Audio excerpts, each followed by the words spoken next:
gratitude and respect for our Honorable President of India for her encouraging, enthralling and encouraging speech addressed to the Parliament.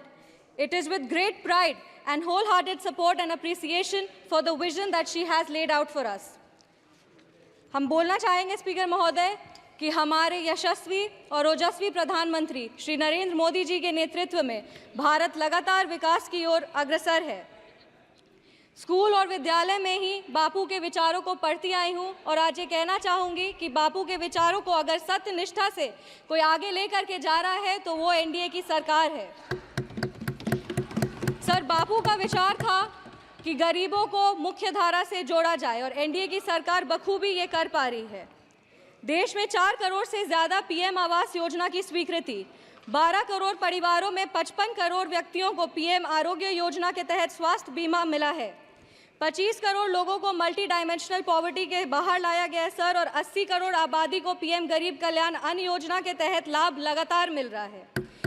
NDA की सरकार ने बिना धर्म जात पूछे गरीबों का उत्थान किया है और उत्थान के लिए लगातार काम कर रही है। सर, हम बिहार से आते हैं और बिहार ने 2005 से लगातार एनडीए को बुलंदी और मजबूती दी है। बिहार में एक नेता, नियत, नेतृत्व और कड़ी निष्ठा से एनडीए बिहार को उसका गौरव और एक नया कीर्तिमान वहाँ पे विकास का गढ़ रहा है। हमारे पार्टी के नेता श्रद्धेय रामविलास पासवान जी ने लगातार बाबा साहब भीमराव अंबेडकर के पद चिन्हों पर चलकर दलित, शोषित और वंचित वर्गों को आगे बढ़ाया है। आज हम बाबा साहब भीमराव अंबेडकर की बात कर रहे हैं और उनका एक कोट पढ़ना चाहेंगे। I measure the progress of a community by the degree of progress which the women have achieved. सरकार ने Women Reservation Act दे करके 33% आरक्षण दे करके संसद में महिलाओं के आवास को ना सिर्फ बुलंदी दी है बल्कि उनके अधिकारों की भी लड़ाई लड़ी है। लखपति दीदी की योजना, उज्ज्वला योजना और महिलाओं को मुद्रा लोन दे करके महिलाओं की आर्थिक स्थिति को मजबूत किया गया है। अगर आज हम आर्थिक स्थिति की बात कर रहे हैं तो हमें अर्थव्यवस्था की भी बात करनी चाहिए और देश आज विश्व की 5वीं सबसे बड़ी अर्थव्यवस्था है और 2047 तक विश्व की 3री सबसे बड़ी अर्थव्यवस्था होगी। माननीय प्रधानमंत्री श्री नरेंद्र मोदी जी के नेतृत्व में भारत देश को विकास का एक व्यापक स्वरूप मिल रहा है।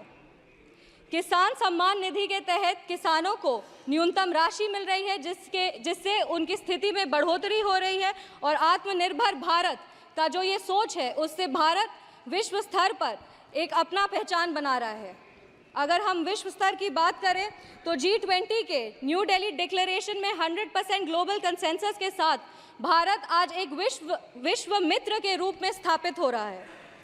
ऑनरेबल स्पीकर सर एक युवा हैं और युवाओं का प्रतिनिधित्व कर रहे हैं। हम कहना चाहेंगे कि एनडीए की सरकार में the youth is being equipped with necessary skills and knowledge to face global challenges with initiatives like Skill India, Digital India and Startup India. Sir, Bihar के युवाओं की लगातार एक मांग रही है कि बिहार को विश्व राज्य का दर्जा मिले। बिहार का प्रतिनिधित्व कर रहे हैं, इसीलिए हम हमारे माननीय प्रधानमंत्री जी से अनुरोध करेंगे कि इसके लिए अगर नीति आयोग में कुछ बदलाव किया जाए तो उस पर उनकी विशेष दृष्टि हो और बिहार को भी आगे बढ़ने का सामान्य अधिकार मिले। Sir, I am firmly convinced that with continuous efforts and visionary policies of the NDA government, Bihar will be an example for the development of the entire nation. I want to reaffirm our commitment and Lok Janshakti Party's commitment to NDA's leadership और हम अपने राष्ट्रीय अध्यक्ष श्री चिराग पासवान जी को भी धन्यवाद देना चाहेंगे कि आज उनके वजह से बिहार के महिलाओं को और युवाओं को भी आवाज़ मिल रहा है। इस सदन की गरिमा और इस सदन के इतिहास को देखते हुए सर 2 पंक्ति पढ़ना चाहेंगे। जो भरा नहीं है भावों से बहती जिसमें रसधार नहीं, जो भरा नहीं है भावों से बहती जिसमें रसधार नहीं, वो हृदय नहीं है पत्थर है जिसमें स्वदेश का प्यार नहीं। धन्यवाद speaker sir, thank you. Thank you Sambhavi for your maiden speech. Now G Thanuja Rani, Sushri G Thanuja Rani. Next Shri Abhay Kumar Sinha ji. Abhay Kumar Sinha ji. धन्यवाद सभापति महोदय। महामहिम राष्ट्रपति महोदय के धन्यवाद प्रस्ताव